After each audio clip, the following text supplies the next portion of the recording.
have the 4-hour price chart for Amazon.com Incorporated, stock ticker AMZN.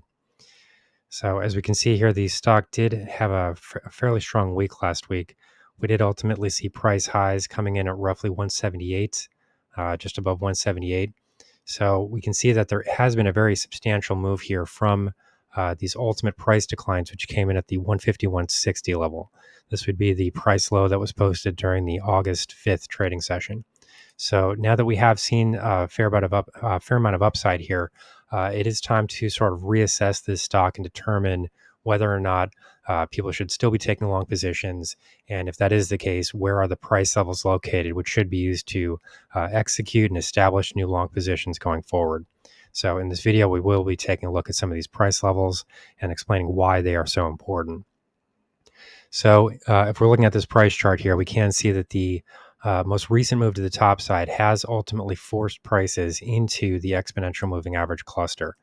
We have seen a bit of a gapping price action here, which would have occurred roughly the period from Wednesday to Thursday. We would have seen a price gap coming in at that point. We have seen prices continue to break above the 50-hour, this would be the 4-hour price chart. So the 50-period exponential moving average on the 4-hour chart. However, what we have seen here is a bit of stalling just ahead of the 200-period EMA and the 100-period EMA, which would be the blue line and the purple line respectively. So the real question here going forward is whether or not there is going to be any continued momentum here, any prospects for continued upside.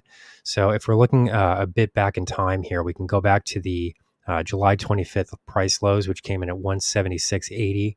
And we can see an area that would then be expected to start to work as a resistance level if tested from the downside. In addition to that, we still have a very major price gap that has yet to be filled here. So, the upside extension here moves all the way into roughly 181.90. So there is there's a fair amount of distance here that was created by this price gap. Unfortunately, the fact is that, we're really kind of moving into this territory currently. We really don't have much more distance here to cover before this price gap is filled. And then in addition to that, as you can see here, if we kind of move in here a bit, we can see that the top of this price gap roughly comes in line with this 100-period EMA and this 200-period EMA. So overall, we're facing a fair amount of resistance in this area from the technical perspective. In addition to that, you have seen a very substantial price move here in this stock in a relatively short period of time. So as the stock did bounce from these 151 lows, you did see a fair amount of follow through here. And very few instances of downside retracement. In addition to that, you also have this price gap here that did form to the top side. And if we do move back into this area, we're going to need to see that price gap ultimately filled. So currently, what we're seeing here is an extension point that comes in at roughly 174. This would represent the top of that price gap, and then to the downside, we would be looking at areas of roughly 170, 170.30. Which could be seen, in the event that share prices start to move lower and we start to move into this gapping area. So overall, this would put us right back toward the bottom of the exponential moving average cluster.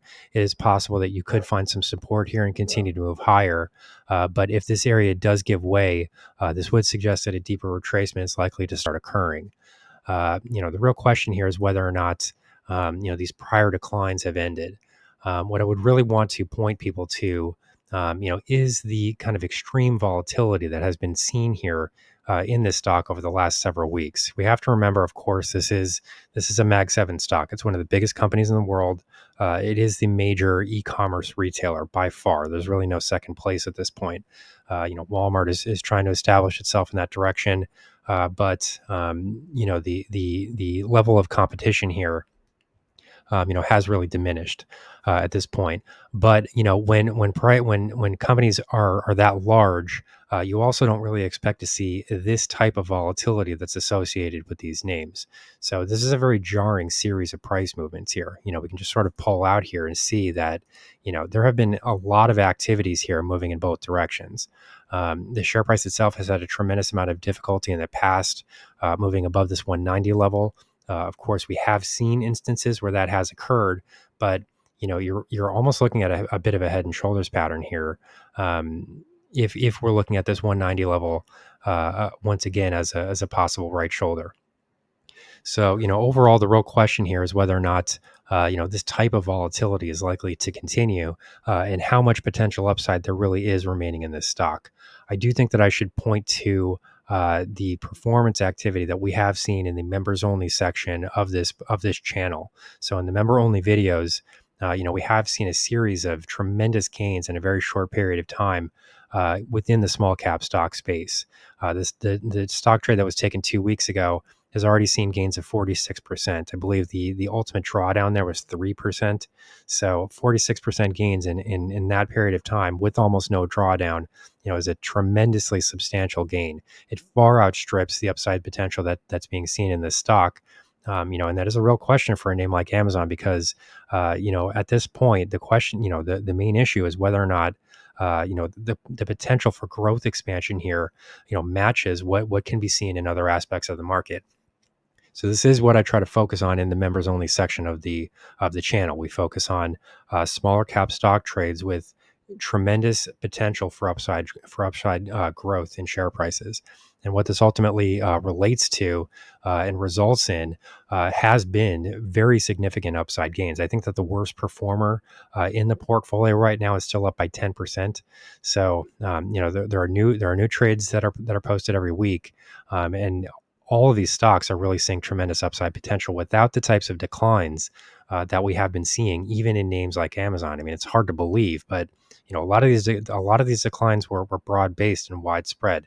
We saw similar activity in Microsoft, Apple, Nvidia, and we certainly saw it in Meta Platforms. If anybody has seen my prior videos on Meta Platforms, I would suggest taking a look at those as well because the potential for volatility here has really risen, even in names that really shouldn't be experiencing that type of surprising downside price momentum.